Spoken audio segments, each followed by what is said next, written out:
Welcome, everybody, to the Marble Statues YouTube channel. L'Anthony Statue Tano here, the internet's hairiest music nerd. And it's time for a review of Billie Eilish's new album, Happier Than Ever. This is a new type of video for this channel. It's gonna be the first album review we've ever done. Basically, I just had this idea because we've been wanting to do some more stuff on the channel, and one of my big passions has always been analyzing and talking about music. So if you guys dig it, please drop a comment and let me know. Hit that like and subscribe because I will definitely do more of these if you guys are into it. All right, let's check it out.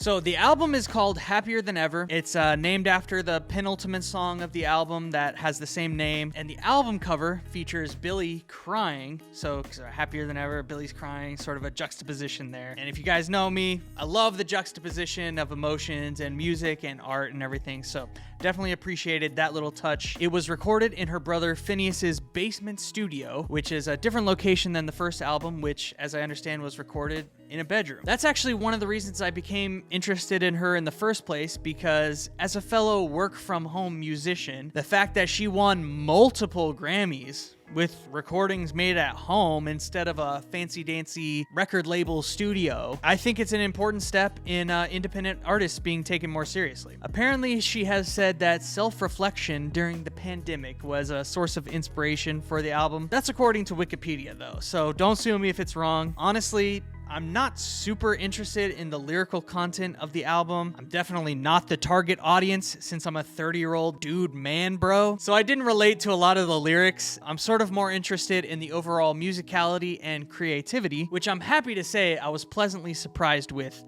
on the album. Before I start talking about any of the specific songs, I wanted to sort of talk about the general vibe of the album. The production on the tracks is good enough to make any bedroom producer green with jealous rage, especially if you make lo-fi beats, because a common thread through the album is sort of that lo-fi vibe. You'd even be forgiven for thinking you were listening to Billie's mixtape over some lo-fi beats to chill and study to playlist on a couple of the tracks. But overall, there's some interesting and original sounds. It's not just your basic pop timbres. And I also found that a lot of the chord progressions were more linear and move with the melody more than some of the loop bass tracks from the last album, like Bad Guy. I also wanted to take a second to talk about Billie's vocals because she has her own style, and even the way they're produced, I feel, is pretty unique. It's really the signature by which you recognize, like, hey, this is a Billie Eilish song I'm listening to. You can tell she's singing like very softly and closely into the mic, but the way that they're mixed is very upfront and center, so they're very loud compared to everything else, and that all sort of serves to give them this like ASMR feel, which is really cool, and I dig that. So there's one song on the album in particular that I really want to kind of break down, but first, let me give you some of my standout tracks. A lot of the tracks are somewhat unremarkable. They're fine, they're chill, relaxing even, but I just didn't come away with much to say about them individually. But some of the standout tracks, Getting Older, something about a 20-year-old singing about getting older felt a little #adulting to me. But the backing track, you know, all the instrumentals, everything going on underneath the vocals were phenomenal. I really dug the warm, lo-fi, like record scratchy kind of atmosphere from that one. Haley's Comet,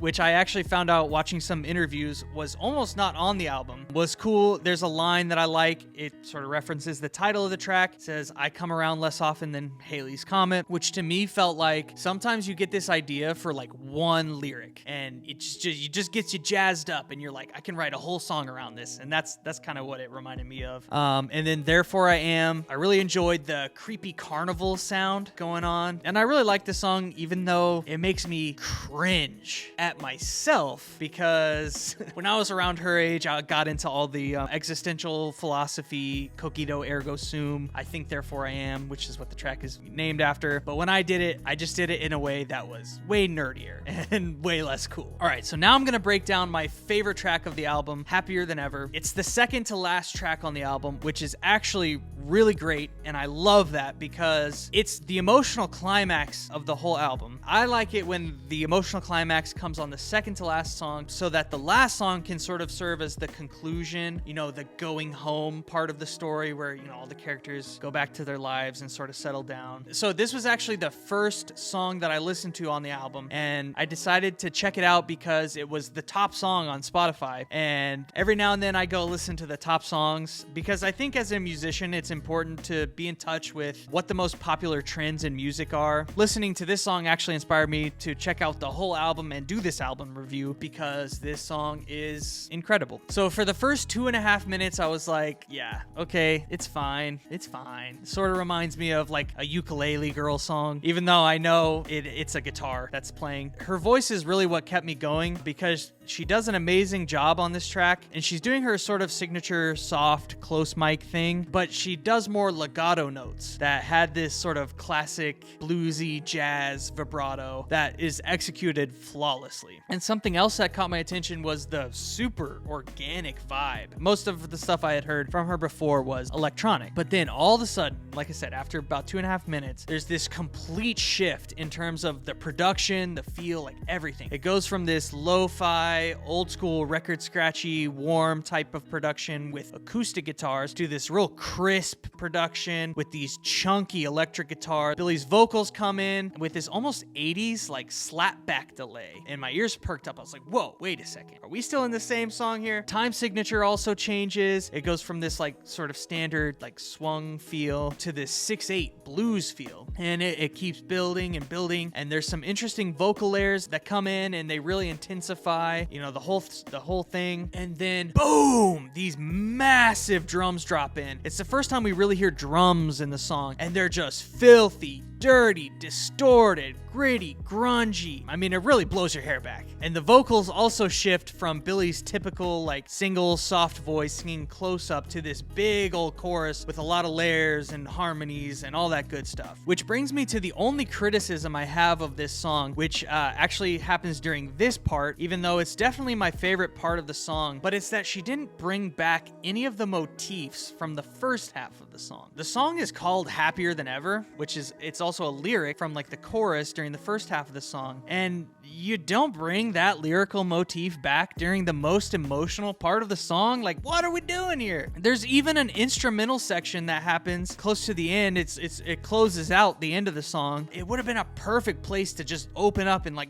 belt out that motif again and be this like really powerful moment where you call back to the beginning of the song and pay off that motif that you set up at the very beginning. I'm a big fan of storytelling through music, and I actually get really inspired by learning about storytelling in movies and TV shows or even video games. And one aspect of that storytelling that really inspired me in my songwriting is Chekhov's gun, which is like if you show a gun in the first act of the movie, that gun needs to be used in the third act of the movie. So like the gun in Shaun of the Dead that's hanging over the bar, they talk about it in the first act of the movie, and then near the end he ends up using that gun to blow some zombies' brains out. So like that kind of thing where it's basically like set up and payoff kind of deal. Especially in a song like this where you have such a dichotomy between the production, the music, the vocals, everything between the first half of the song and the back half of the song. I just think adding something like that in would really serve to connect the two halves and create a super powerful and emotional moment. So let's get into the rating. What am I going to give this album? Most of the album, while having, interesting sounds and great production, was, like I said earlier, just sort of unremarkable. It's not great, not bad. It's definitely very competently put together.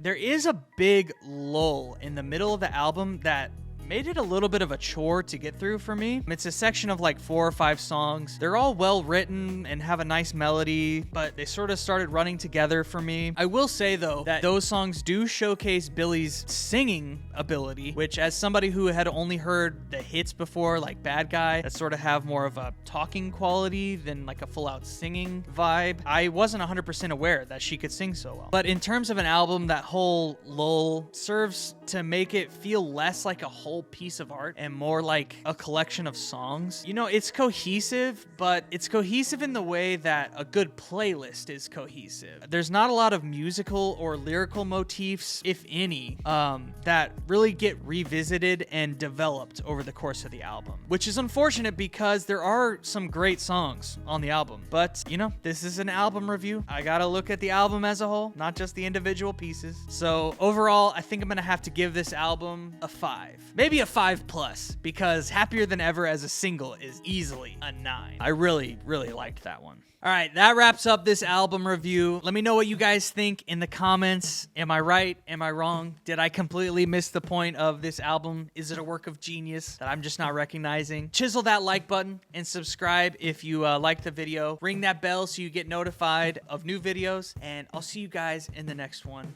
Peace out.